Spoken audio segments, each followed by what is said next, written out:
Boa tarde a todos. Havendo quórum regimental e sob a proteção de Deus, declaro aberta a presente sessão. Convido o deputado Fernando Kreling para que proceda a leitura da ata da sessão anterior. Muito boa tarde a todas, boa tarde a todos, boa tarde, senhor presidente. Ata da 117ª sessão ordinária da primeira sessão legislativa da 19ª legislatura da Assembleia Legislativa do Estado de Santa Catarina, realizada em 10 de dezembro de 2019. Presidência, deputado Mauro de Nadal, secretarias, deputado Laércio Schuster e padre Pedro Baldiceira. Às 14 horas do dia 10 do mês de dezembro de 2019, nesta cidade de Florianópolis, capital do Estado de Santa Catarina, reuniu-se a Assembleia Legislativa em sessão ordinária. Havendo quórum regimental, o senhor presidente declarou abertos os trabalhos e convidou o senhor deputado padre Pedro Baldiceira, segundo secretário, para proceder à leitura das atas das sessões anteriores, que, em consonância com o parágrafo 1º do artigo 106 do Regimento Interno, o senhor presidente deu-as por aprovadas. Expediente, o senhor presidente solicitou que se procedesse à distribuição. Breves comunicações. Ocuparam a tribuna os senhores deputados Ricardo Alba e padre Pedro Baldiceira, e no grande expediente, nesse horário destinado aos partidos políticos, ocuparam a tribuna os senhores deputados Sargento Lima, PSL, Laércio Schuster e Ivan Nats, bloco PP, PSB, PRB, PV, Neudi Sareta, PT e Márcios Machado, PL. Na ordem do dia foram aprovados os pedidos de informação 649 e 651 de 2019, as moções número 621 a 625, bem como os requerimentos número 1852 e 1885 de 2019. Igualmente, o senhor presidente deferiu os requerimentos números 1843 a 1851, 1853 a 1884 e 1886 a 1888 de 2019, e comunicou que encaminhará aos destinatários as indicações números 1681 a 1698 de 2019. Explicações pessoais, não houve oradores inscritos. Nada mais havendo, o senhor presidente, antes de encerrar a sessão, convocou outra sessão ordinária para o dia seguinte, no horário regimental. Para constar, o segundo secretário lavrou a presente ata. Obrigado, senhor presidente. Dou por aprovada a ata que acaba de ser lida. Peço à assessoria para que proceda à distribuição do expediente. Breves comunicações, pelo tempo de até 10 minutos. Inscrito para falar, deputado Sargento Lima.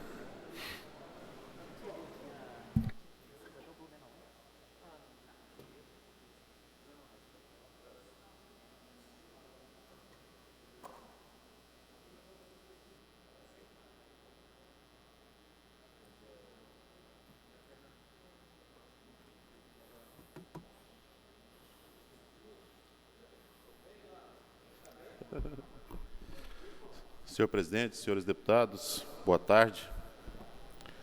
O assunto que me traz à tribuna hoje é a violência. Tá? Hoje de manhã tive a oportunidade de acompanhar na Comissão de Direitos Humanos ali, um debate bastante interessante acerca da violência praticada contra a mulher, né? E parece que estavam adivinhando ali o assunto que ia me trazer à tribuna hoje. A impunidade é, sem dúvida alguma, o motivador máximo da violência no nosso país. A impunidade é que é a maior geradora de violência contra o homem, contra a mulher, contra a criança, contra todos nós. É a impunidade realmente esse motivo gerador.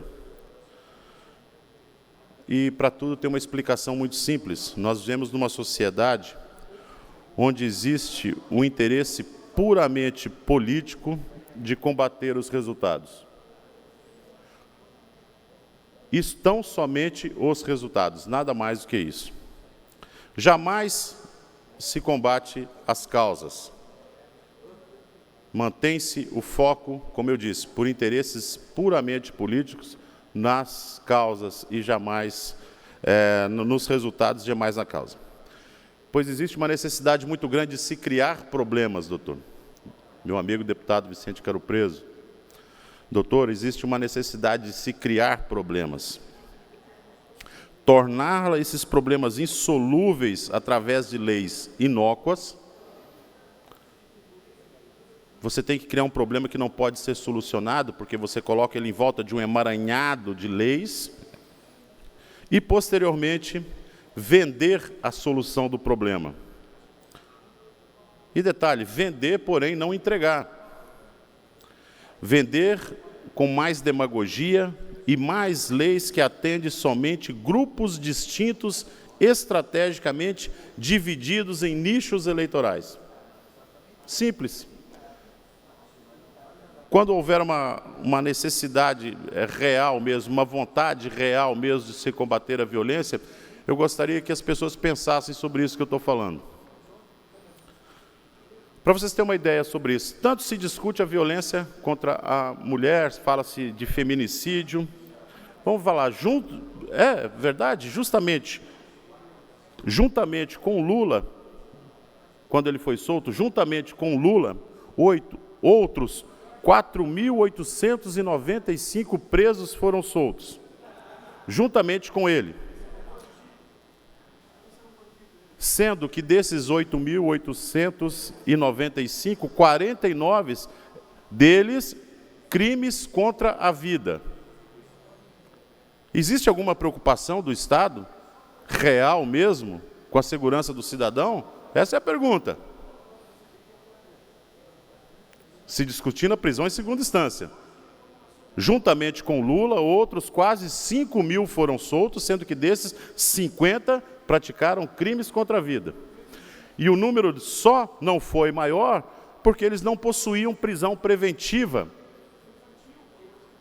Porque se eles possuíssem a prisão preventiva, óbvio, eles permaneceriam ali. Então, o que eu quero dizer com isso? Exemplo. O MDBista Eduardo Cunha foi solto por isso. Porque ele não possuía prisão preventiva contra o mesmo. Vou dar exemplo. Outro, também o MDBista, ex-governador do estado do Rio de Janeiro, Sérgio Cabral, que por uma iniciativa do STJ, derrubou a prisão preventiva justamente para que ele pudesse ir para a rua, senão ele estaria preso. Alguém está preocupado com a segurança do cidadão?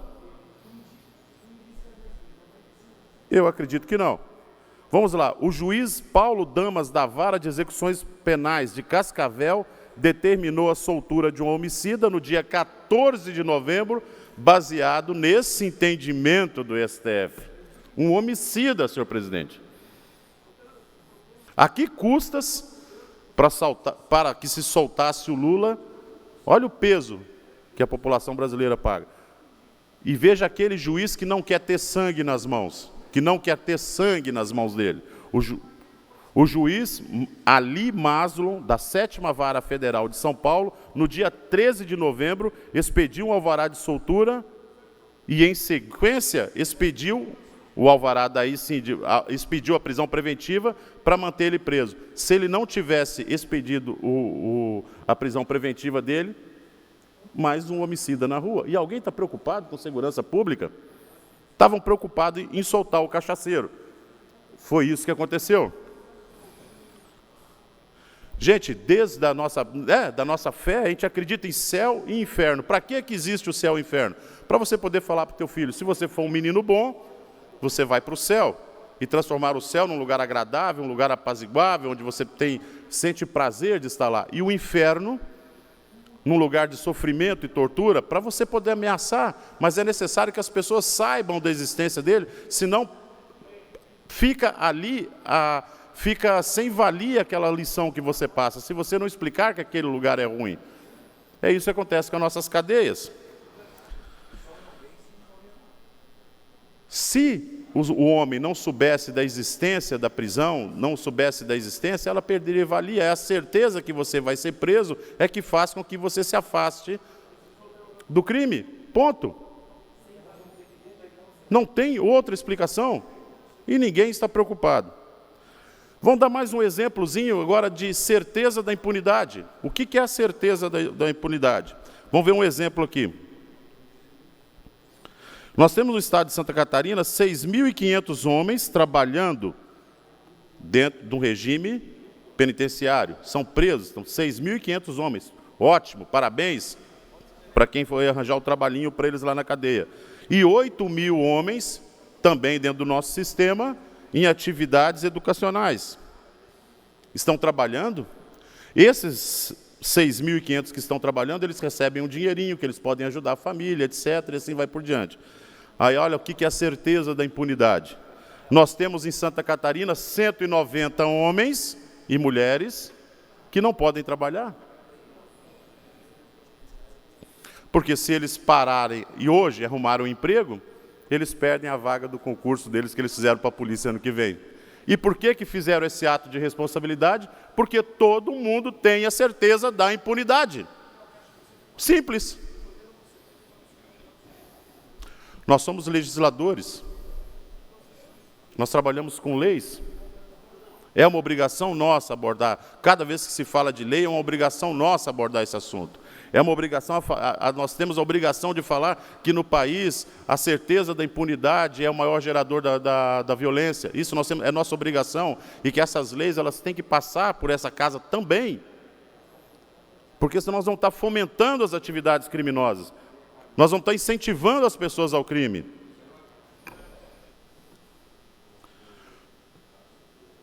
Legislar e fiscalizar o executivo. Via de regra, nossas obrigações não são entregar obras à nossa cidade. É fazer, sim, apologia a coisas boas, a falar daquilo que é o nosso trabalho verdadeiro. E se tiver que, para poder fazer a minha mensagem, eu tenho que fazer a minha, e falar grosso, e falo mesmo, eu vou fazer, porque é a forma que eu encontrei de passar a minha mensagem. Esse é o trabalho nosso aqui.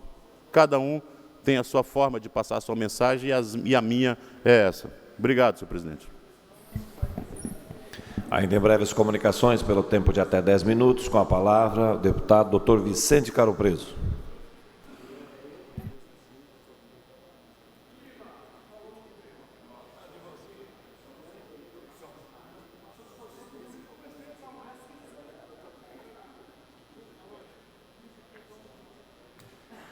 Senhor presidente, senhora deputada, senhores deputados, as pessoas que nos ouvem aqui pelo canal televisão, rádio da Assembleia Legislativa, trago aos senhores uma notícia boa, resultante de talvez um efeito colateral bom de algo extremamente ruim que nós fizemos questão de denunciar dias atrás, que foi o projeto de lei 6.160 do Congresso Nacional, levado pelo Sua Excelência Presidente da República e o Ministro da Fazenda, Paulo Guedes, onde eles pretendem alterar toda a dinâmica existente hoje da inclusão da pessoa com deficiência no mercado de trabalho.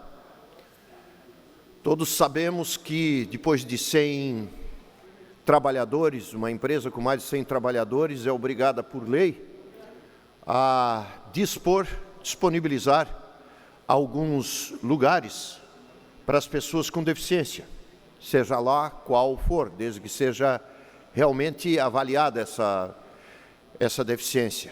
Pois bem, a avaliação da economia do Brasil hoje, liderada pelo Paulo Guedes, fez esse projeto de lei baseado em lobby que foi feito pelo setor produtivo, provavelmente, é o que se deduz, em que haverá uma substituição das pessoas que têm hoje deficiência por uma multa de 2 salários mínimos durante 3 meses. Para a União, não é para alguma entidade beneficente, enfim. Ou seja, vão trocar os postos de dignidade da pessoa com deficiência por dinheiro para arrecadar mais para o governo federal.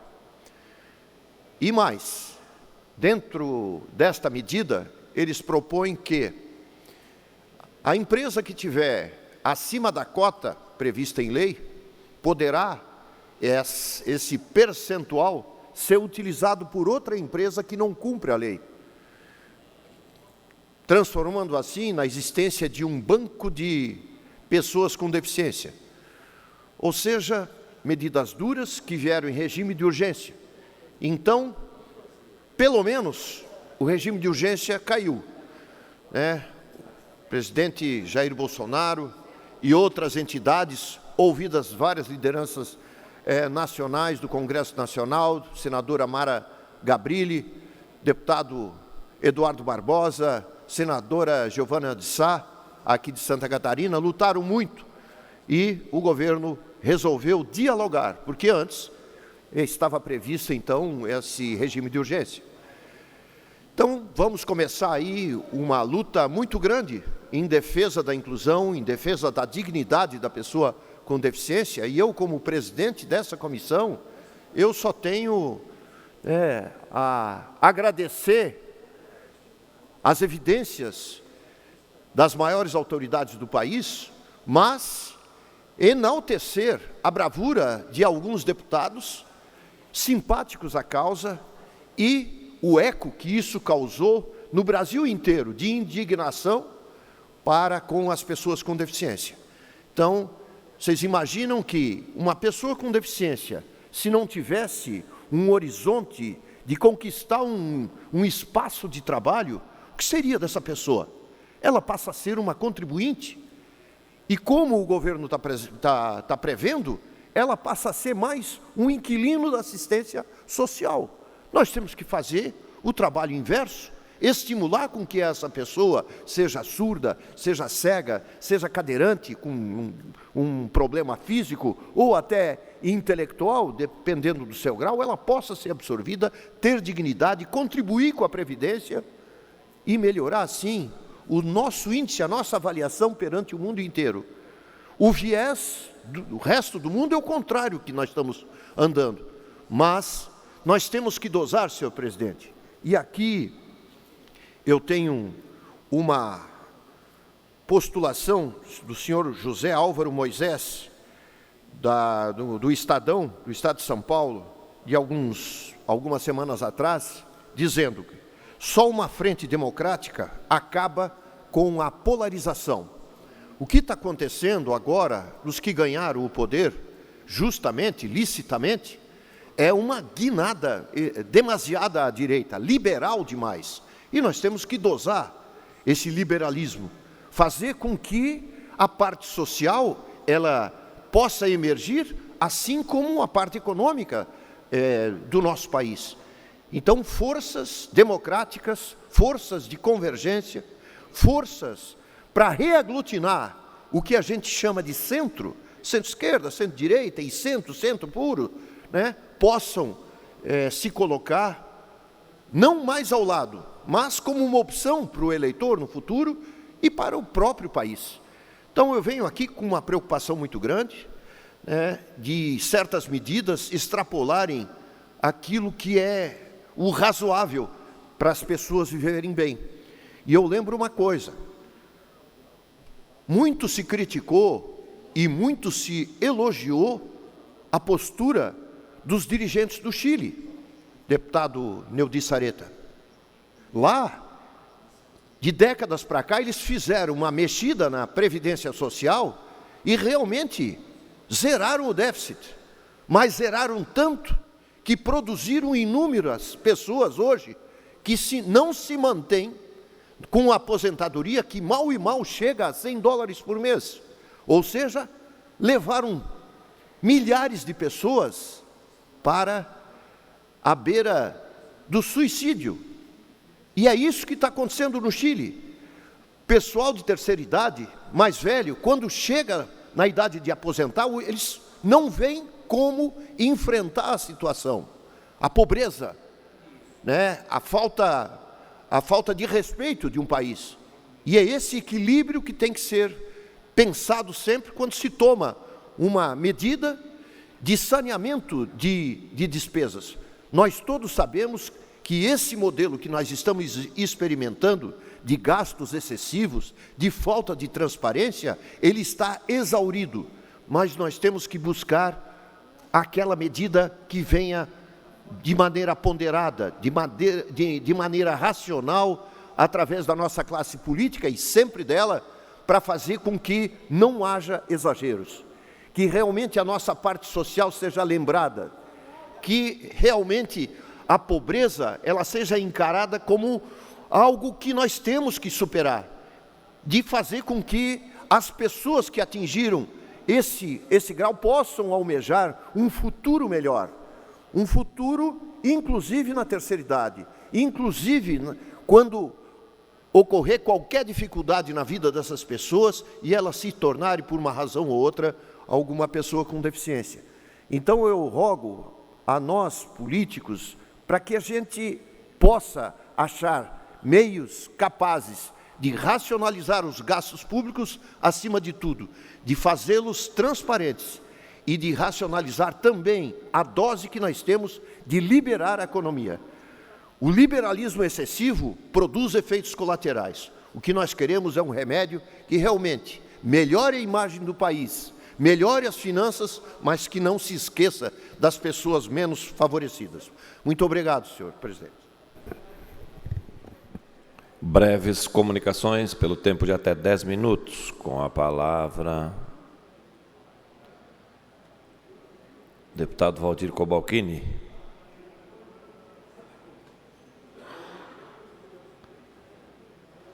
Não havendo... deputado Valdir Cobalcini, Vossa Excelência está com a palavra pelo tempo de até 10 minutos.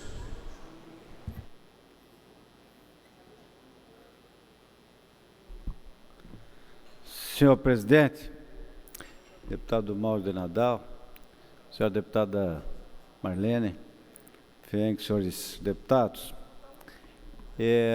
gostaria de repercutir a visita do secretário da Fazenda ontem a esta casa, Paulo Eli, e que disponibilizada a sala da presidência, a antessala do gabinete do presidente, Júlio Garcia, lá, além dos deputados da Comissão de Finanças, vários deputados participaram de um momento que eu reputo, deputado Mauro, como histórico para esta casa. Acho que a transparência, deputado Vicente Caro Preso, com que se ouve o secretário Paulo Eli, a forma como a Comissão de Finanças e os outros deputados que tiveram algum tipo de interesse, até como ouvintes, jamais teve precedentes na história do Estado e desta casa. Deputado Mocelin, muitos dos benefícios, e aqui eu não quero, nesse momento, olhar para trás, quero olhar para frente, mas muitos desses benefícios concedidos careciam de maior transparência. Muitos desses contratos, deputado Sargento Lima, ficaram escondidos na gaveta, não foram publicados, não chegou ao conhecimento da sociedade. Não há mais espaço, seja aqui, seja em qualquer instituição pública, lá na Câmara de Vereadores, independente do município, nos poderes executivo, no poder legislativo, judiciário, aqui em Brasília, no mundo, não há mais espaço para que as coisas sejam feitas às escondidas. O que é público tem que ser público. Tem que dar o direito, deputado Maurício, nosso líder do governo, de que o cidadão tenha conhecimento. Então, deputada Luciane, que ontem, inclusive, fez uma manifestação no jantar que tivemos dos deputados, sua ausência justificada, deputada Marlene, que esteve em Brasília, aliás, parabéns pela sua estada lá em Brasília e os resultados alcançados. Mas me senti muito confortável ontem, porque a forma aberta, democrática, de ouvir, à luz do dia, de portas abertas, sem qualquer tipo de subterfúgio, de ouvir as empresas apresentando as suas demandas justas, legítimas, e só por isso Santa Catarina é o que é, porque encontra no Estado, seja através da Secretaria da Fazenda, no caso específico, mas também encontra nos outros espaços, e não é apenas neste momento, mas o Estado tem sim contribuído para que haja um desenvolvimento econômico em que as empresas que se instalam em Santa Catarina batem no peito com um sentimento de orgulho, e inclusive ouvíamos ontem uma empresa que não era natural que aqui tivesse se instalado, que poderia, até pela sua diretoria, poderia ter se instalado em São Paulo ou em Minas Gerais, mas preferiu estar aqui pelo ambiente que tem aqui em Santa Catarina propício aos negócios referência no Brasil. Então esse foi um ponto marcante, que orgulha a nós, deputados, que fortalece esta Assembleia, que valoriza a atuação de cada um, que coloca frente a frente o setor produtivo com esta casa. E aí, ainda que aqui não esteja presente, está aqui o deputado Gerry, que integra a Comissão de Finanças, mas a postura ontem de todos os membros da Comissão de Finanças, a democracia, a deputada Luciane, que também integra a Comissão de Finanças, e eu confesso que eu não tinha, embora toda a experiência que tenho no serviço público, eu jamais tinha participado de uma reunião como a que aconteceu ontem. Outro ponto que merece registro é a forma como os créditos de ICM, principalmente aqueles oriundos da Lei Candir, que são os créditos derivados da exportação, a forma encontrada pelo secretário da Fazenda, que edita um decreto que traz na lei os critérios para a liberação desses créditos. Antes dependiam apenas e tão somente da caneta do secretário, que decidia as portas fechadas, ele solitário, com o empreendedor, com o empresário. E agora está na lei, e há critérios definidos para a liberação desses créditos, deputado Fernando Crelin, em que aquele que é detentor desses créditos apresenta um projeto para a Secretaria da Fazenda, um projeto aonde diz a Fazenda os investimentos, tanto em ampliação da empresa, ou na aquisição de máquinas, ou na contratação de mais funcionários. Isso já gerou, segundo palavras do secretário da Fazenda ontem, já gerou 6 bilhões de reais em investimentos em Santa Catarina. E antes, nós não víamos isso. Não havia uma contrapartida, muito embora isso seja um direito do empresário, mas a Fazenda, com criatividade, está fazendo com que a economia se movimente, que haja crescimento de arrecadação, que haja o crescimento em relação ao número de carteiras assinadas aqui no Estado, Estado que passou o Rio de Janeiro, o PIB per capita, deputada Ada, que já é a 6ª economia do Brasil, que passou a Bahia. Vejam com o tamanho desse território, com a população que temos, deputado Vicente, estamos alcançando uma condição que, quem sabe, alguns anos atrás não imaginávamos que isso fosse possível. E as bases estão aí postas, deputado Maurício, para que o Estado continue crescendo, se desenvolvendo, atraindo cada vez mais empresas pela segurança jurídica, inclusive que está sendo dada a essas empresas, porque agora é lei, não é mais contrato de gaveta, não é mais aqueles TTDs que, se entrasse um novo governo, poderia rasgar, porque não valia de nada aqueles documentos.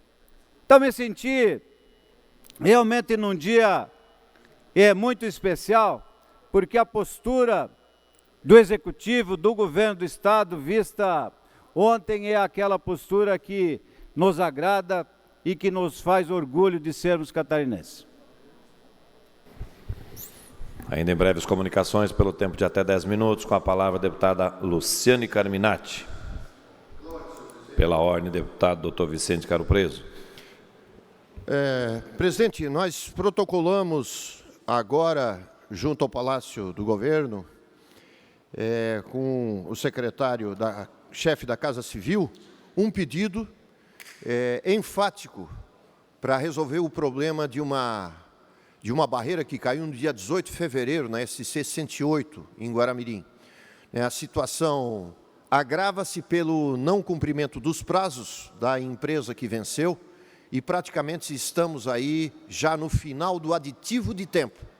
Então é uma preocupação que eu falo em nome de toda a população da região, no respeito às nossas autoridades, prefeitos, a destruição de vias que estão sendo utilizadas como desvio do trânsito pesado, e pedir providências ao senhor governador. Obrigado.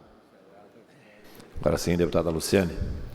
Presidente, deputados, deputadas, eu quero fazer uma manifestação no dia de hoje, e quem acompanha o nosso trabalho sabe o quanto a gente cuida e faz uma leitura a partir dos fatos concretos e também com muita responsabilidade. Na semana passada eu vim a essa tribuna e agradeci o governador pela criação do grupo de trabalho do segundo professor e da economia solidária, que é uma luta histórica. Fiz isso naquele momento, mas hoje eu tenho que vir aqui para falar de algo que deveria ter sido feita e que não foi feito. Então, quero destacar que lá no Oeste tem uma expressão que a gente escuta muito, que quando a gente tem bigode, honra o bigode, ou seja, a palavra não precisa nem escrever, né, deputado Maurício? Tenho certeza que esse ditado não é só do Oeste, ele é de quem defende a política séria. Eu digo isso porque faz 5 meses que eu acreditei na palavra do governo do Estado, quando ele se comprometeu em enviar para esta casa um projeto de lei fundamental para garantir o financiamento da política cultural, que era, Vossas Excelências lembram, a recriação do Fundo Estadual de Cultura, e que foi, inclusive, dito pelo governo, através da Casa Civil, que até o recesso deste ano, o governo estaria enviando para a Assembleia Legislativa o projeto de lei de criação do Fundo Estadual de Cultura. Eu resgato aqui também a audiência pública que nós promovemos em abril deste ano, um debate bastante representativo, que lotou o plenarinho e definiu entre os encaminhamentos a construção de 2 ferramentas, o novo Fundo de Cultura e também a Lei do Mecenato. Na presença do então Conselho Estadual de Cultura, no seu presidente Marcondes Marchetti, o secretário da Casa Civil deu o prazo para o envio do projeto do novo Fundo de Cultura. Seria até o recesso de julho. Pois bem, Nós estamos a uma semana do recesso de dezembro, e até agora nem sinal do documento dar entrada nesta casa.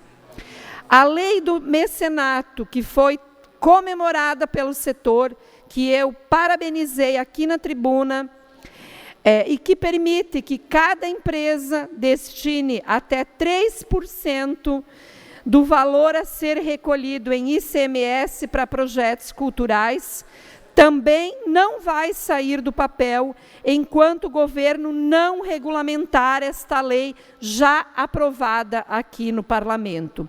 E sobre isso, nós também não temos nenhuma previsão por parte da Fundação Catarinense de Cultura.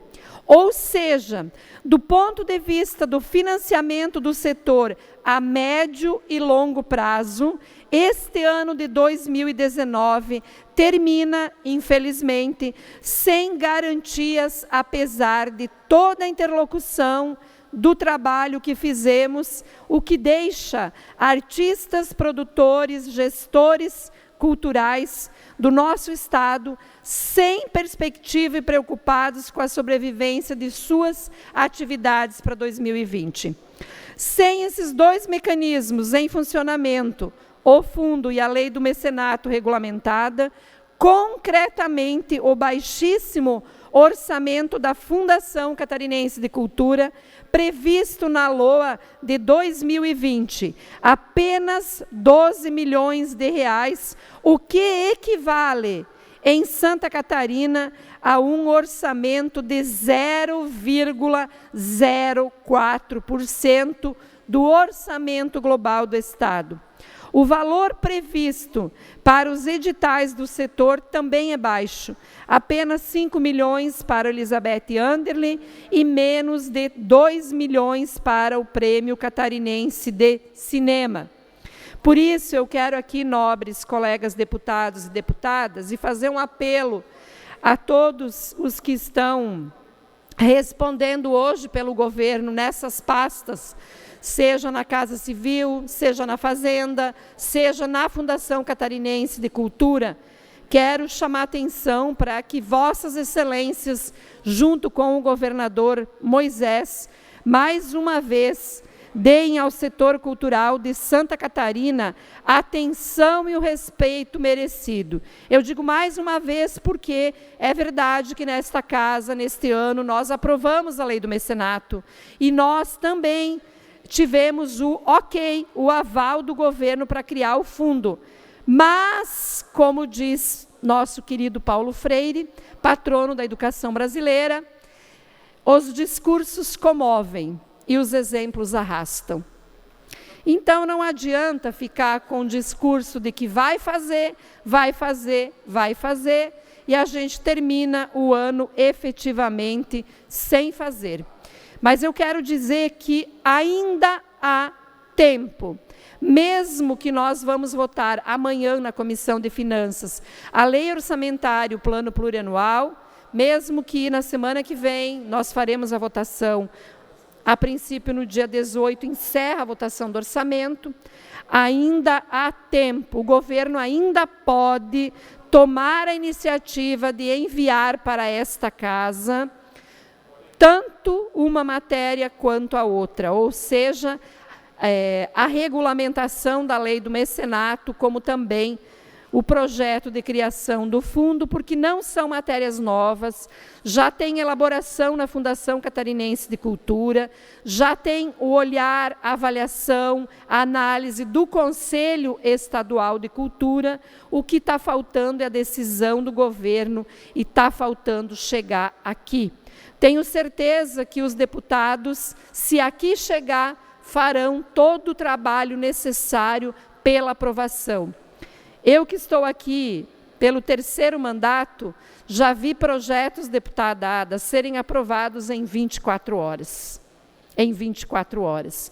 Porque quando são projetos que vêm do governo do Estado e que tem um apelo, um apoio, uma construção do parlamento e da sociedade, ninguém aqui vai dizer, olha, não dá porque não tem tempo.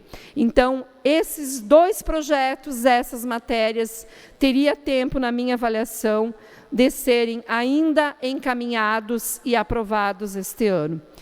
Por fim, eu encerro dizendo que eu vou honrar o meu compromisso com a cultura no Estado até o meu último dia de trabalho. E por solicitação do setor audiovisual catarinense, nós também fizemos uma emenda à Lei Orçamentária de 2020, que destina mais recursos aos editais de incentivo à cultura, e eu espero que todos os colegas possam apreciar, votar e se solidarizar com a cultura, defendendo tanto essas emendas, obrigada, deputada Ada, como também a lei do mecenato na sua regulamentação agora, que é o que falta, e também a lei de criação do Fundo Estadual de Cultura. Eu quero agradecer a oportunidade, também aproveitar para fazer o registro, está conosco aqui acompanhando na tribuna, professor William, professor de Itapema, e que é uma grande liderança, uma grande referência naquela região, e também acompanha a política de lá e de cá, de perto, né? Então, seja sempre bem-vindo. Muito obrigada, presidente. Fim das breves comunicações, passamos ao horário destinado aos partidos políticos. O primeiro horário de hoje pertence ao PSL, pelo tempo de até 7 minutos.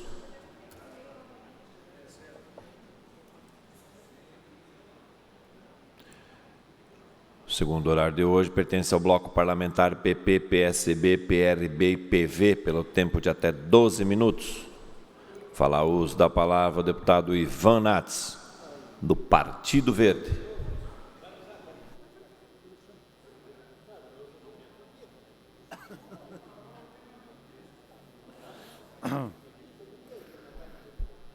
Senhoras e senhores, caro deputado Mauro, que preside essa sessão, uma boa tarde a todos. Quero aqui trazer um cumprimento especial no dia de hoje, na pessoa do presidente do CREA, que está aqui nas nossas galerias, o engenheiro agrônomo Ari Neumann, e também do engenheiro mecânico Wilson Floriano Júnior, que representam aqui todos os colegas engenheiros de Santa Catarina. Hoje, dia 11 de dezembro, é o Dia do Engenheiro, do qual tenho a honra de pertencer a esta categoria, do qual também esses colegas que aqui estão vivenciam os desafios e as alegrias desta profissão tão importante e, ao mesmo tempo, tão pouco lembrado no nosso dia a dia da sociedade. O engenheiro é a pessoa que transforma sonhos em realidade. Praticamente, o engenheiro é um grande criador das cidades, das residências, das soluções para os problemas da sociedade. Lá na ponta estará um engenheiro trabalhando para resolver essas questões.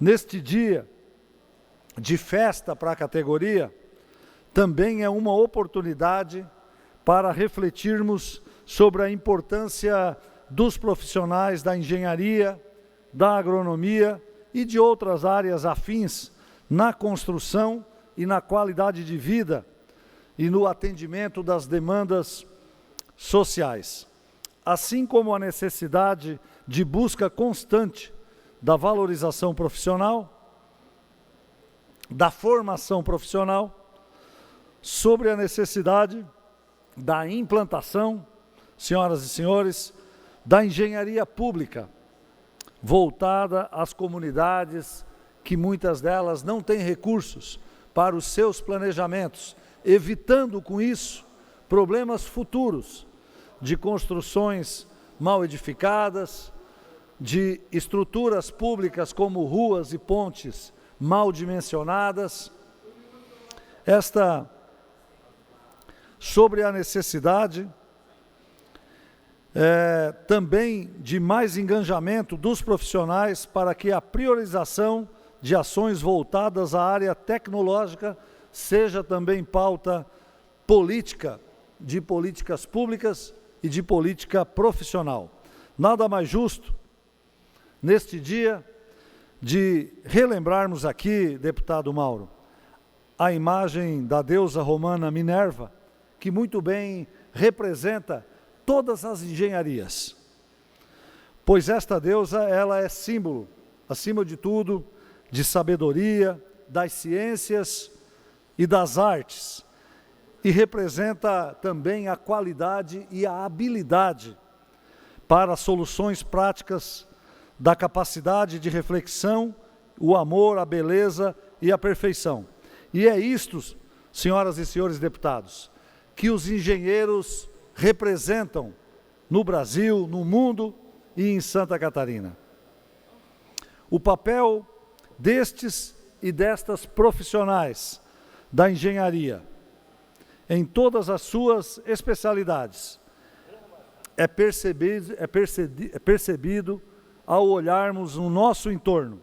Estamos presentes desde a construção de casos simples, até nas construções imponentes de pequenos conjuntos habitacionais a arranha-céus, de calçadas a rodovias, metrôs, túneis, aeroportos, de naves espaciais, a medicamentos de última geração, a equipamentos evoluídos no campo da medicina. Lá existe a digital do engenheiro. Das soluções para a humanidade passa pela qualidade, pela habilidade, pela dedicação e pelo trabalho dos nossos engenheiros. Quantos problemas teríamos evitado de mobilidade urbana, de tantas outras ações, evitado catástrofe, se tivéssemos as áreas da engenharia sendo ouvidas e planejadas. A área da agronomia, da qual faço parte, que no dia a dia, na pesquisa agropecuária, que no dia a dia, auxiliando a agricultura familiar, levando soluções para os agricultores, produz e coloca alimento na mesa dos brasileiros e do mundo. Esta é a engenharia, uma fábrica de sonhos, a partir dos quais o engenheiro traça o risco no papel, calcula, dimensiona e apresenta a solução para melhorar a vida das pessoas. A grande objetivo do engenheiro é contribuir com o seu trabalho na busca de soluções que tornem a vida do cidadão mais segura e com mais qualidade. É uma categoria que merece a nossa homenagem. E neste dia 11 de dezembro, em que também se comemora o aniversário do sistema Confea-CREA, uma profissão regulamentada há mais de 80 anos no Brasil, talvez uma das primeiras a serem regulamentadas. Quero aqui destacar o CREA de Santa Catarina, que reúne a maior comunidade profissional do Estado, com mais de 66 mil profissionais registrados e 15 mil empresas, distribuídos em mais de 200 diferentes títulos ou subcategorias profissionais, cada qual com o seu grau de importância e aplicabilidade.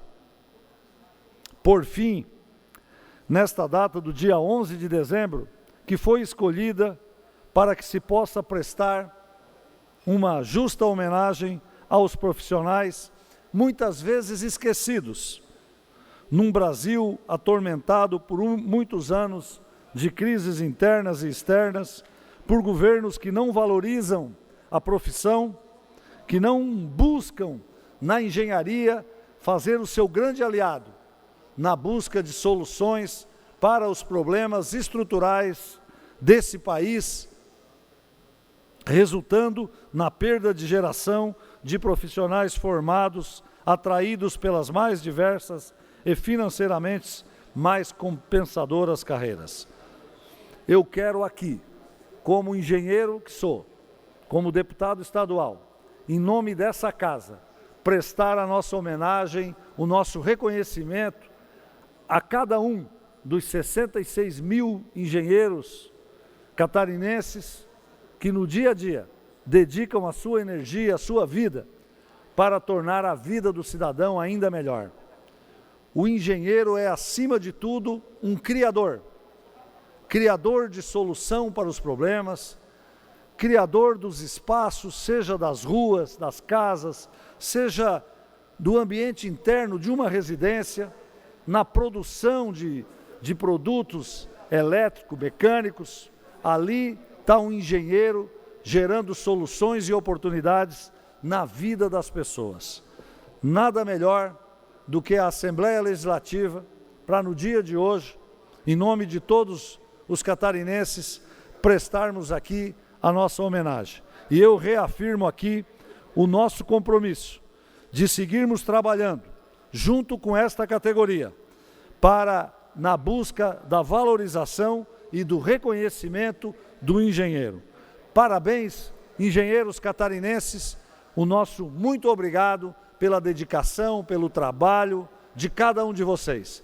Tenham, em nome da Assembleia Legislativa, a nossa gratidão e o nosso reconhecimento. Era isso, presidente.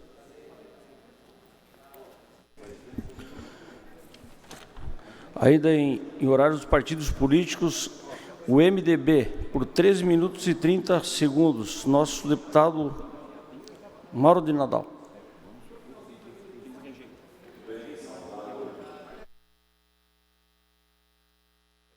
Deputadas,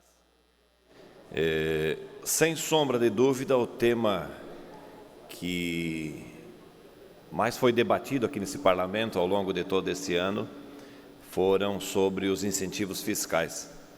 E esta casa, de forma positiva, deu uma resposta à sociedade catarinense, oportunizando a eles a participação da discussão em todos os temas que foram tratados.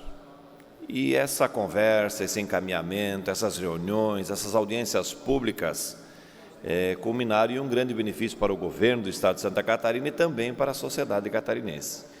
Mas quero não ser repetitivo, porque esse tema, na tarde de hoje, já foi levantado dessa tribuna por alguns colegas deputados, mas quero só ressaltar a diminuição do imposto para a indústria catarinense vender no território catarinense. Ano passado, o governo do Estado, Eduardo Pinho Moreira, governador, tentou, através de uma medida provisória, fazer esta redução. Não tivemos êxito aqui no parlamento, mas nesse ano o governo do Estado tornou a matéria, tornou ela como pauta novamente de discussão. E para nossa felicidade, o projeto caminha bem. O que se refere a esse projeto? Ele vai dar oportunidade para que a indústria de Santa Catarina possa competir e comercializar o que produz no território catarinense. Porque hoje, de forma injusta, aquilo que se produz pela indústria, para vender aqui no território catarinense, a tributação é 17%. Enquanto que esta nossa indústria, para vender nos estados da nossa federação, paga 12%. E o pior de tudo isso, a concorrência para entrar aqui no território catarinense entra com uma tributação de 12%.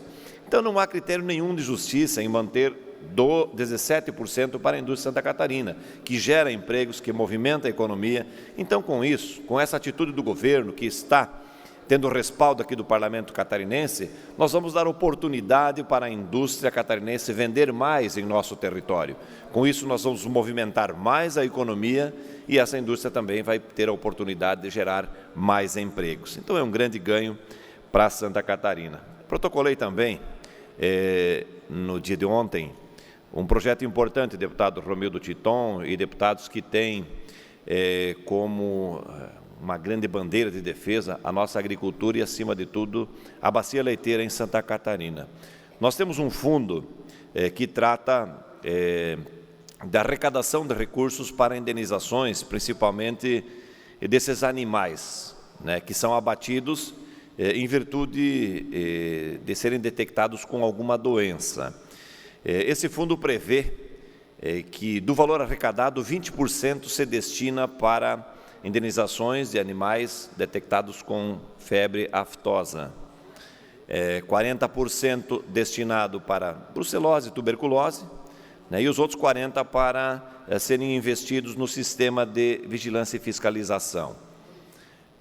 Hoje o maior gargalo que nós temos é justamente as indenizações dos animais encontrados com tuberculose e brucelose, porque o Estado todo está fazendo um trabalho para nós termos excelência no leite e começarmos a preparar a nossa agricultura, os nossos agricultores, como possíveis exportadores de derivados do leite. Então nós temos que ter qualidade, acima de tudo temos que ter uma sanidade animal em perfeitas condições para que o mercado internacional possa abrir suas portas.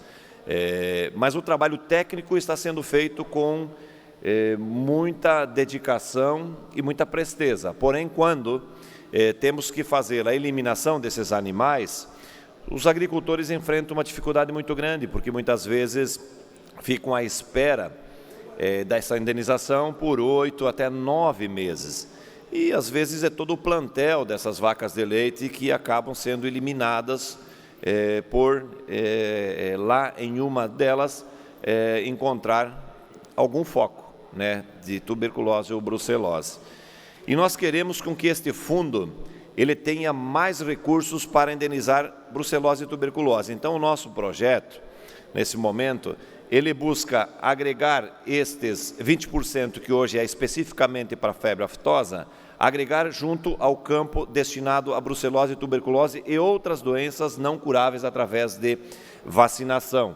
Então nós vamos ter um incremento nesses 40 de 20, sem deixarmos, evidentemente, a possibilidade de também, em momentos que encontrarmos aftosa, porque o Estado catarinense é livre de febre aftosa sem vacinação, então, portanto, nós não temos aftosa em Santa Catarina, mas se algum foco vier a ser detectado, nós temos, então, agregado aos 40%, os 20% que era da aftosa, que dá a permissibilidade que possamos também indenizar. Mas, com isso, nós aproveitamos esses 20% que hoje estão parados nesse fundo, porque como nós não temos animais para indenizarmos, os 20% estão parados e falta recurso para a brucelose e tuberculose. E também da parte técnica de fiscalização e vigilância, nós estamos, então, retirando 10% para fazermos com que o bolo, que hoje é o mais necessário, que é a tuberculose e a brucelose, tenha mais recursos e a gente consiga pagar com mais agilidade esses agricultores e eles renovar todo o seu rebanho leiteiro. Então, essa matéria vai tramitar aqui na casa e gostaria da sensibilidade dos colegas deputados, principalmente aqueles que estão mais vinculados à agricultura, para que nos ajudem a incrementar ainda mais o projeto, se assim entenderem necessário, mas que possamos votar esta matéria, porque ela é importante para a agricultura de Santa Catarina. Nosso gabinete tem, por inúmeras vezes, pautado o meio ambiente como uma meta de trabalho.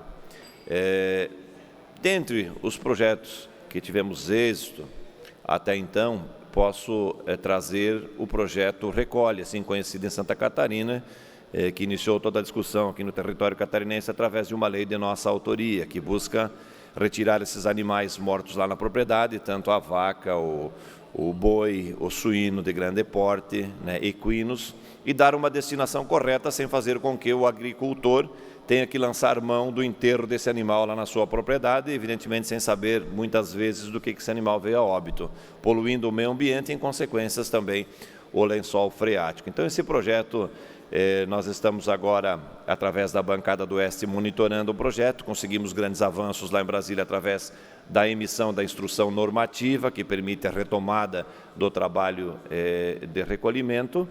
E estamos agora nas conversas com as empresas que estão diretamente ligadas à criação desses suínos e também à bacia leiteira em Santa Catarina e também quem estava já executando o projeto Recolhe para que a gente possa retomar este projeto com a mais brevidade possível.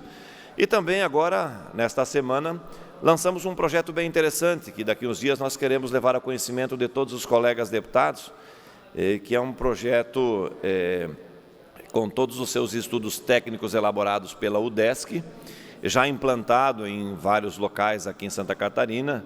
Lages, por exemplo, tem o exemplo prático de que esse projeto funciona, que busca dar a destinação do lixo orgânico produzido no nosso dia a dia. Então, nós criamos, ali no nosso gabinete, o projeto Gabinete Lixo Orgânico Zero.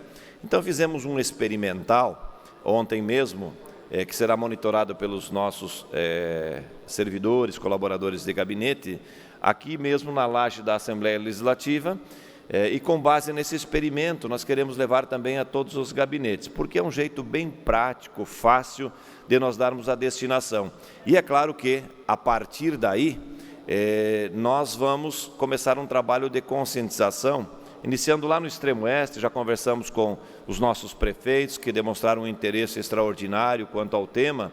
Nós faremos 3 reuniões grandes, envolvendo várias prefeituras, com o propósito inicial de levarmos este projeto para as escolas, porque é lá que nós vamos conseguir formar uma consciência a essas crianças da aplicabilidade desse projeto tão simples, tão fácil, lá em suas propriedades, e ter com isso possibilidade de produzir alimentos com aquilo que hoje vai para o lixo, vai servir como um grande adubo para a produção de alimentos. Até peço assessoria para que rode um vídeo que nós elaboramos com o início do nosso projeto ontem aqui na Assembleia Legislativa.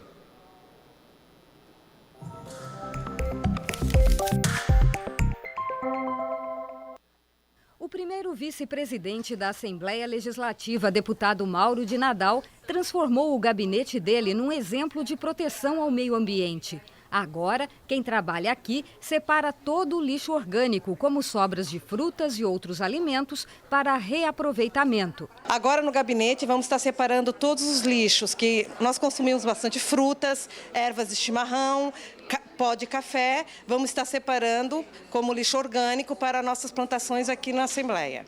O projeto Gabinete Lixo Orgânico Zero conta com o apoio da UDESC. Professores que atuam com a mini compostagem ecológica deram um treinamento para os servidores, explicando passo a passo como eliminar todos os resíduos que se transformam em base para o cultivo de flores e hortaliças. Qualquer pessoa, você, eu, não precisa ser ninguém um entendido de compostagem, não precisa ser agrônomo, não precisa ser biólogo. Você aprende muito rapidamente e você imediatamente vai dar jeito, vai dar destino correto para os seus resíduos orgânicos da sua casa, do seu local de trabalho, sem nenhuma preparação assim mais complexa. A iniciativa inovadora teve início na Prefeitura de Lages, que é parceira da UDESC. O reitor eleito da universidade participou do lançamento do projeto no gabinete do deputado. A intenção é que outros parlamentares e grupos da comunidade se inspirem para fazer o mesmo e a prática se propague. Para os demais gabinetes da Assembleia Legislativa do Estado de Santa Catarina, bem como também para as outras instituições de ensino superior e ou também, em especial, para as escolas dos municípios. Eu tenho a certeza de que esse projeto vai iniciar pela região, já iniciou, né? Mas vai continuar em outras regiões do Estado e vai se expandir por todo o Estado de Santa Catarina. O deputado Mauro de Nadal vem se destacando por iniciativas de preservação do meio ambiente. Ele quer que o projeto Gabinete Lixo Orgânico Zero sirva de exemplo e motive prefeituras a fazerem o mesmo, começando pelo extremo oeste, região representada por ele no parlamento. O passo seguinte do gabinete agora é organizar um grande ciclo de reuniões. Vamos iniciar lá pelo nosso extremo oeste do estado catarinense. Já determinamos uma reunião em Dionísio Cerqueira, outra no município de Cunhaporã e outra em Cordilheira Alta, onde nós vamos reunir vários municípios nesses encontros, com a UDESC, evidentemente, acompanhando e fazendo toda a demonstração do projeto, porque toda a parte técnica do projeto foram eles que desenvolveram. Então, nós vamos fazer esse trabalho de conscientização para conseguirmos, então, no primeiro passo, levar esse experimento às escolas dos nossos municípios. Vocês vejam, é um projeto simples, prático, e nós temos um local é bem propício a isso aqui no Parlamento, que aqui na laje, lado esquerdo, nós já temos lá então o primeiro vaso experimental para quem quiser ver na prática, e um sonho seria nós conseguirmos transformar todo aquele ambiente ali, quem sabe, numa horta, né, de hortaliças ou até mesmo flores, né? Mas ouço o deputado Fernando Crelin. Rapidamente, deputado Mauro, quero parabenizá-lo, parabenizar o senhor e toda a sua equipe do gabinete por essa importante ação, pensando na sustentabilidade, pensando no meio ambiente e, mais do que isso, não só um pensamento fechado dentro de um gabinete, multiplicando essa ação, começando pelo oeste do estado de Santa Catarina e vindo, quem sabe, daqui a pouco todos os municípios aderindo a essa importante ação. Parabéns, parabéns, estendo a todo o gabinete por essa importante ação para o estado de Santa Catarina. Muito obrigado, deputado. Deputado Jair Mioto. Deputado Mauro, parabenizado pela iniciativa. Quem sabe nós podíamos construir isso para que todos os gabinetes pudessem participar e fosse um projeto piloto da própria Assembleia Legislativa. Parabéns a Vossa Excelência. Eu creio que a gente faz mais com exemplos do que com palavras. Parabéns. Com certeza, deputado Jair Mioto. A intenção é essa, que a gente consiga sensibilizar os colegas deputados, deputadas e todos os servidores aqui da casa, e a gente consiga fazer aí um belíssimo ambiente com aquilo que sobra dos alimentos do nosso dia a dia. Ali a gente mostrou somente cascas de frutas, o mais prático, que é o lanche dos nossos servidores, mas ali também pode ser usado lá nas residências, até a própria sobra da carne, do arroz, massa, tudo que é orgânico acaba se transformando em possibilidades de renda e até mesmo para a propriedade, para termos lá, quem sabe, uma planta de chás, algo desse gênero. Obrigado pela oportunidade, presidente. Parabéns, deputado Mauro de Nadal. Continuando ainda em horário de partidos políticos, o PL por 6 minutos e 30 segundos. Colega de partido, Maurício Kudilac.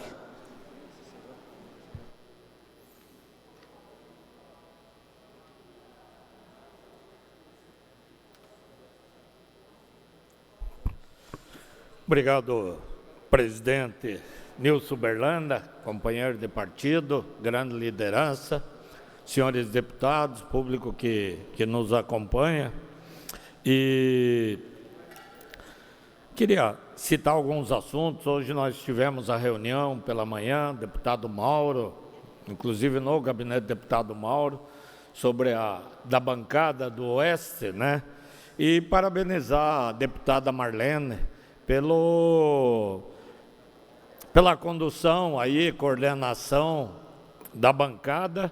Inclusive, ontem esteve em Brasília, dentro das reivindicações das BRs. Quem não tem ido para o Oeste não tem noção da situação em que se encontram as rodovias no Oeste catarinense. Infelizmente, rodovias estaduais, nós temos algumas em situação lastimável. Tenho mandado vídeos, todo fotografia, o material que eu recebo ao secretário da Infraestrutura, algumas situações mais graves, como Campo Herê, Palmasola, a SC 160, que é uma situação gravíssima. Mandei, inclusive, ao governador, ao secretário Douglas também, da Casa Civil, mas a deputada Marlene esteve ontem em Brasília em razão da questão das BRs. Nós temos lá a BR-158, que para mim é a pior rodovia de Santa Catarina. Nós temos a 470, que é uma rodovia em situação dramática, está recebendo recursos, as obras estão sendo realizadas, mas uma obra completamente parada, abandonada em Santa Catarina, é a BR-163.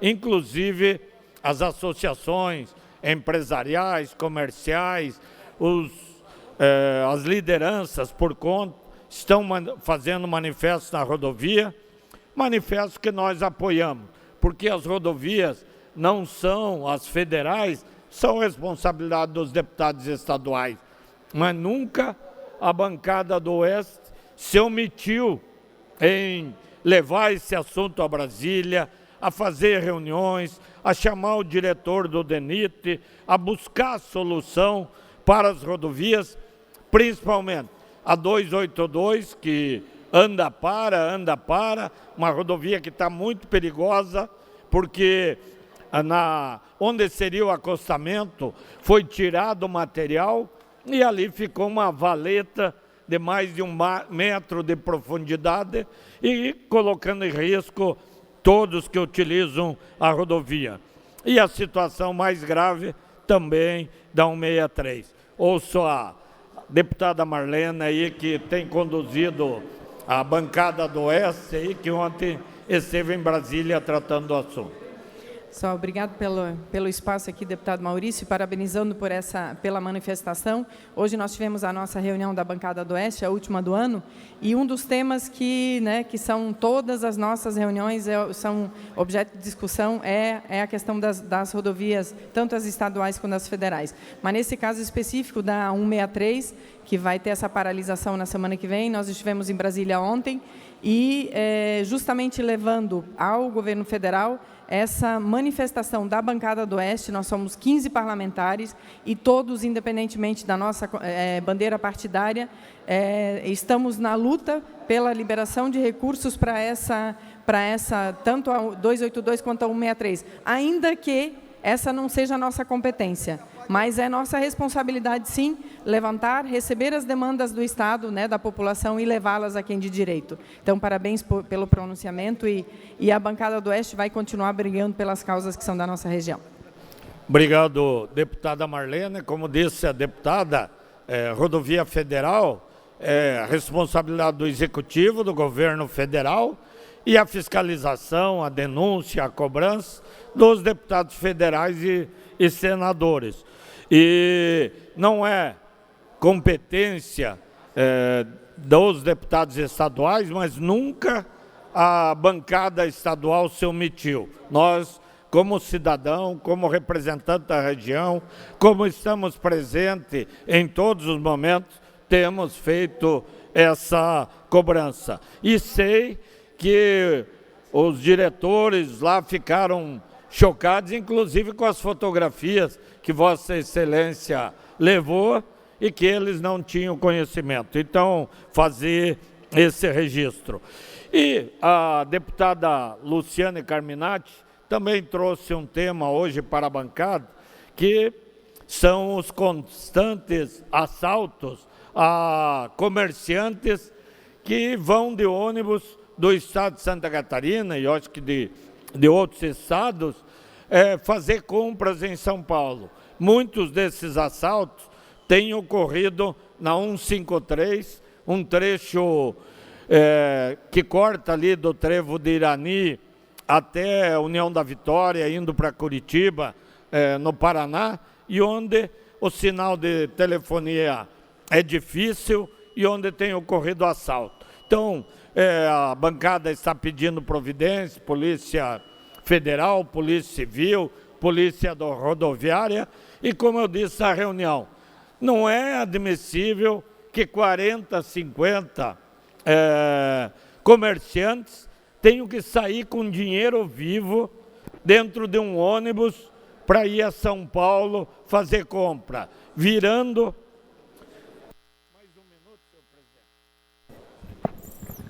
Mais um minuto, Vossa Excelência, concluir, deputado Maurício. Então, não é admissível que 50 comerciantes, vai cada um com 5, 10, 15 mil reais em dinheiro vivo para São Paulo. Por que que essa transação comercial, esse pagamento, não pode ser feito por cartão de crédito, deputado Berlando? Não pode ser feito por cartão na hora que... Quem é que está lá sonegando que o dinheiro não pode ir?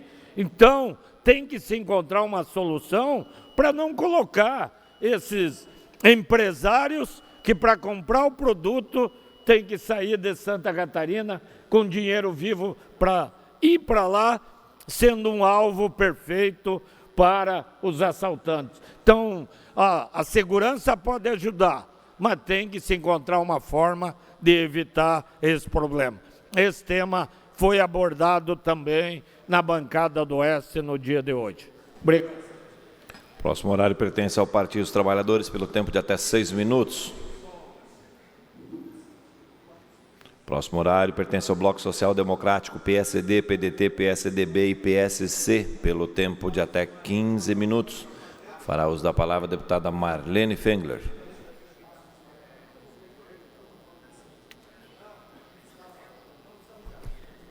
Vou utilizar uma parte, a outra vai ser o deputado Milton Obos. Boa tarde, senhor presidente, demais membros da mesa, nobres deputados. Hoje, na verdade, quero trazer falar sobre 2 temas aqui. O primeiro é fazer continuar aqui o que estava falando o deputado Maurício Scudilarc sobre a nossa reunião aí da Brasília ontem para discutir a questão das BRs que cortam o nosso estado aqui em Santa Catarina, tanto a 282 quanto a 163. Ambas sem nenhuma dotação orçamentária, sem nenhuma destinação orçamentária para o orçamento de 2020. Fizemos uma visita ontem à bancada dos deputados federais, especialmente os do Oeste, para sensibilizá-los, não porque já estão sensibilizados, mas para solicitar uma atenção especial para que a 282 tenha, além dos 32 milhões que já foram destinados por emendas individuais e impositivas da bancada de Santa Catarina, que tenha também, que se mantenham os 100 milhões que foram lá consignados pela bancada também, mas que são recursos discricionários, ou seja, que podem não ser aprovados. Para a BR-163 também temos 50 milhões, da mesma forma, sem serem impositivos, o que também significa que esses recursos provavelmente não serão aprovados no Congresso, e para que esses recursos, para que a bancada trabalhe pela manutenção desses recursos no orçamento. Além disso, fomos ao DENIT ontem também, junto com a deputada Carol Detoni, e levamos ao diretor-geral do DENIT, o general Antônio Leite, um vídeo e também diversas fotografias da situação da BR-163. E colocamos a ele a iniciativa das associações ou das entidades representativas em fazer uma movimentação no próximo dia 16, exigindo as obras, tanto da federalização do trecho Iporã do Oeste e Itapiranga, quanto a sua recuperação, quanto a construção da ponte na travessia de Itapiranga, Santa Catarina e Rio Grande do Sul, e o início das obras efetivas do restante do trecho da BR-163. Fizemos um pedido tentando sensibilizar o governo federal no sentido de que, ao olhar, ao verificar a real situação dessa BR, iniciem o mais rápido possível as obras daquela região.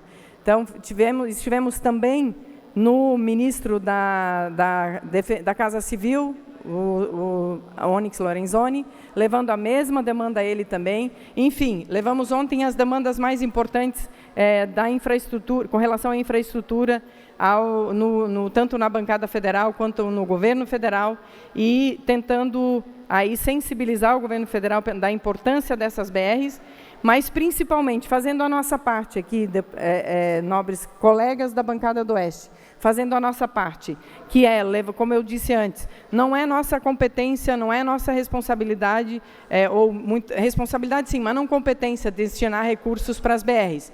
Mas fizemos a nossa parte enquanto representantes do povo catarinense, especialmente da região Oeste, que necessita e que a cada visita que fizemos à região, ou a cada passagem que nós mesmos fazemos pelas BRs, sentimos a real necessidade de investimentos naquelas BRs, por onde escoa toda a produção do setor da agroindústria do nosso Estado, que representa, como sabe muito bem o deputado Sopelsa, já secretário da Agricultura por muito tempo, 70% das exportações de Santa Catarina. É muito. Nossa região é muito importante.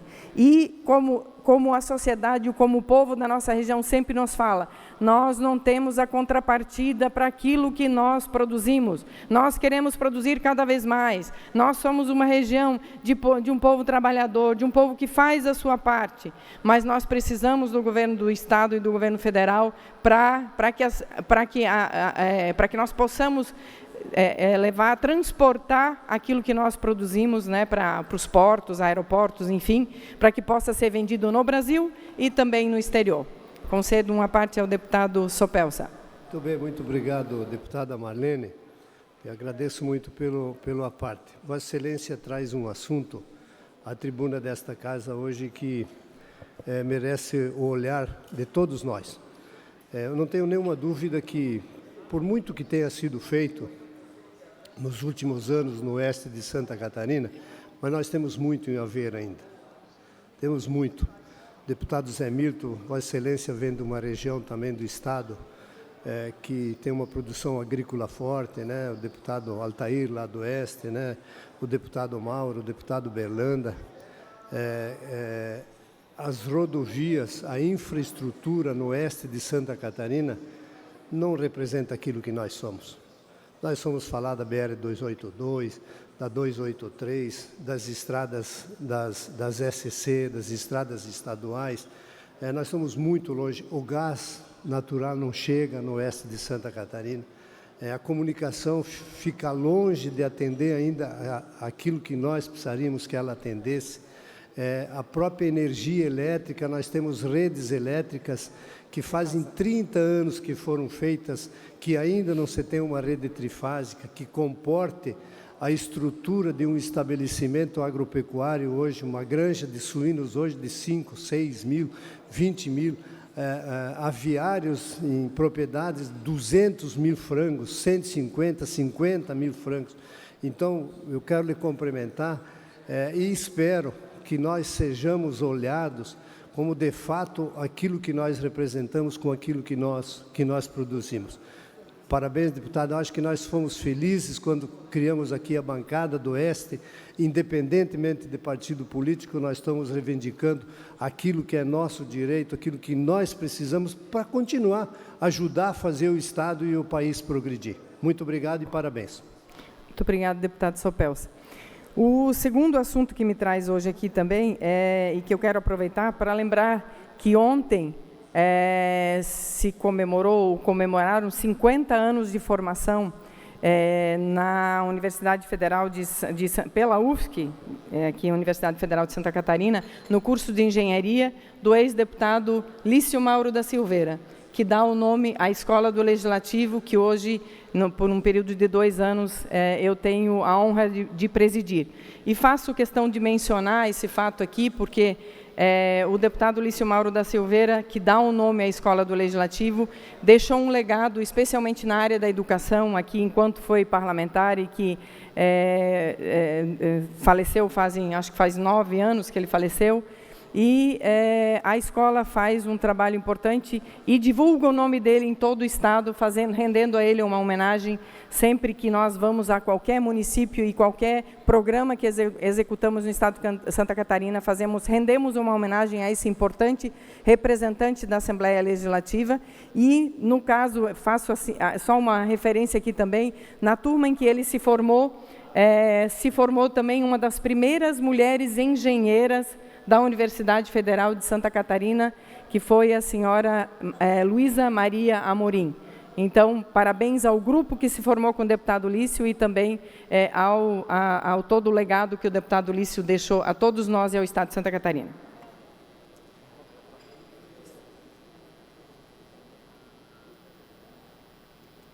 Senhor presidente, senhores deputados, todos que nos acompanham, aproveitar o tempo do partido, deputado Mauro de Nadal. Deputada Marlene, parabenizá-la pela iniciativa, pela luta, pelo trabalho, junto com a bancada do Oeste, e por trazer aqui essa preocupação da competitividade de Santa Catarina, que passa necessariamente pela infraestrutura, da qual nós somos extremamente carentes, estamos atrasados por falta de investimentos estaduais, mas principalmente federais, ao longo das últimas décadas, e que esperamos que esse governo que aí está olhe diferentemente para Santa Catarina, deputado Rodrigo Minotto, porque nós somos contribuintes com a nação, com mais de 50 bilhões por ano, e recebemos quase nada de volta. Mas eu queria, nesse espaço, nesse tempo que me resta, continuar falando, deputado Laércio, da nossa competitividade de Santa Catarina. E ontem foi um marco, mais um marco aqui na Assembleia Legislativa.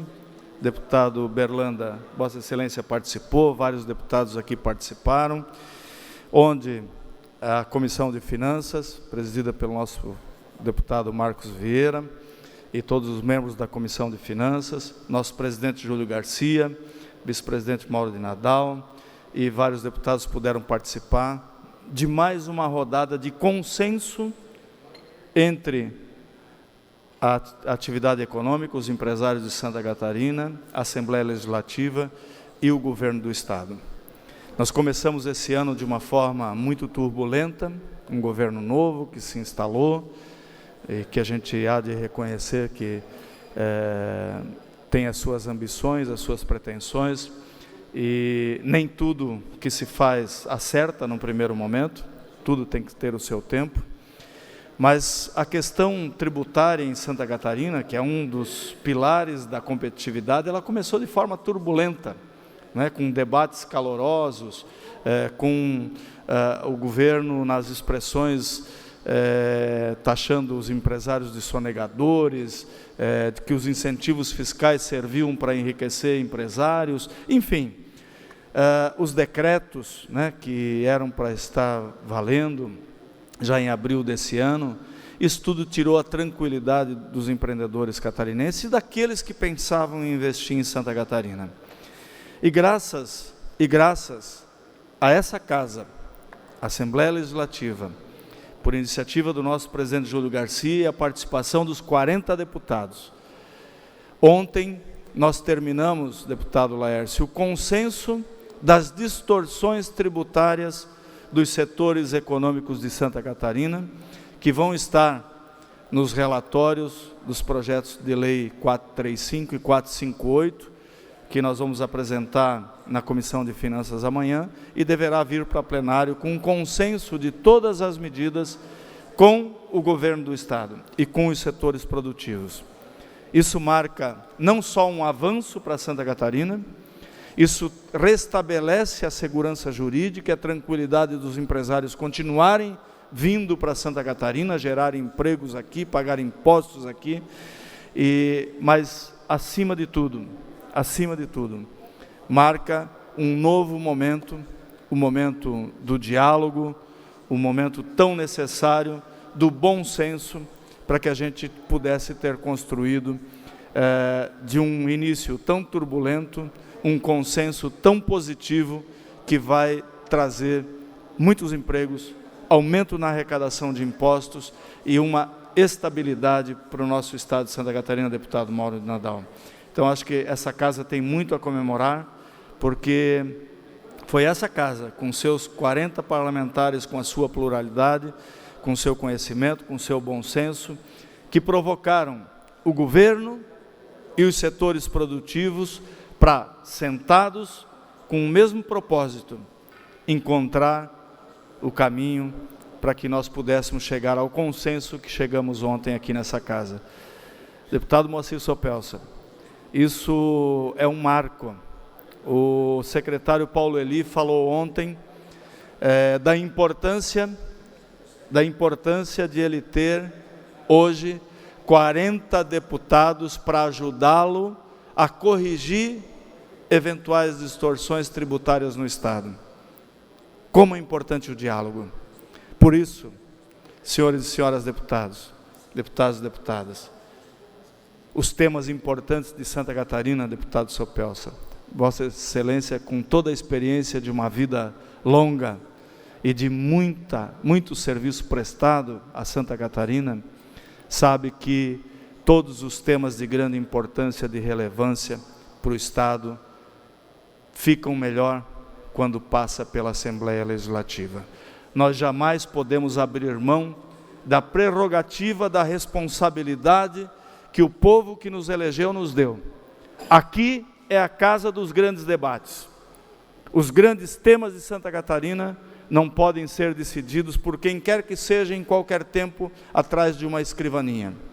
Acabei de vir lá do Tribunal de Contas, onde proferi uma palestra sobre a questão tributária e incentivos fiscais. O Brasil perdeu grande oportunidade perante o mundo nas últimas décadas. Nós éramos para ser o motor da indústria do mundo. A China tomou o nosso lugar. Sabe por quê? Porque não tivemos a competência de fazer os ajustes, principalmente os ajustes, deputado Fernando Crelin, que dão a condição competitiva para que a indústria pudesse ter competido no Brasil. Então, parabéns a todos os pares. Com certeza, dia 18 aqui, quando aprovarmos esses projetos, nós estaremos deixando o nosso Estado mais seguro, os empreendedores cada vez mais admirados e querendo investir em Santa... As 30 segundos, Vossa Excelência concluir. Que é o melhor Estado do Brasil. Muito obrigado, senhor presidente. Por autorização do líder do PSL, o tempo de até 7 minutos será ocupado pelo deputado Ivan Nats.